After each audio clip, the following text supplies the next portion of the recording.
Нашей первой остановкой во Вьетнаме стал город Хошимин, бывший Сайгон. И это название мне нравится гораздо больше. Город мне понравился, и вообще было как-то хорошо и уютно, но ужасно грязный воздух. Из-за вот этого сумасшедшего движения люди там кашляют. Я вообще думала, что со мной что-то случилось, я простыла, пошла к врачу.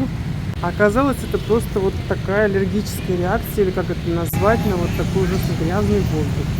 Мне выписали даже таблетки, я долго их пила, и даже мой кашель слышен в предыдущем видео из Кореи. Жили мы вот рядом с этой площадью, называли эту статую «Медный всадник». Считается пати-стрит, тут музыка играла до 2 часов ночи.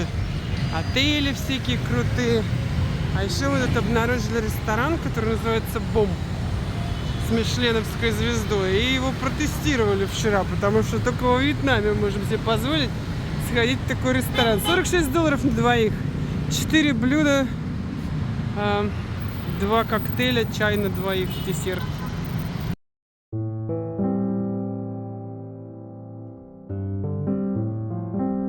Ну, а на улице, конечно, можно поесть и попроще. Смотрите, куры с какими ногами, таких никогда не видела. Вот таких тоже не видела. Они же тут едят вот эти куриные когти. Это для них деликатес. А еще у меня в общепите есть друзья. Жена моего друга, с которой мы в Калифорнии. Я спросила, что это такое. Такояки. Такояки, окей. Но главное блюдо, конечно, супчик фо. Его едят и днем, и ночью. А вот наше жилище, найденное в Airbnb рядом с тем самым мишленовским рестораном. Весь Хошимин поделен на пронумерованные районы, и это район номер 1, который считается самым крутым. На 2-й этаж. И давно забытая нами уже в Америке вещь, такая как мусоропровод. Была приятно удивлена. Была такая только в Питере у меня. Сюда можно выбросить мусор. И вот апартаменты.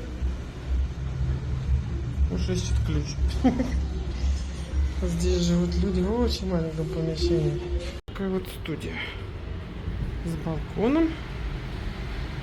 Да мы уже собираемся уехать. Матрас для гостей, которые так и не приехали. Такая кухонка. И туалет с шлангом для, так сказать, использования как биде. Вот такой балкончик, где можно сидеть, было. Вот такая в Хошимине речка, называется Сайгон. И закончу это видео интересным вьетнамским водным мероприятием. Традиционный вьетнамский театр.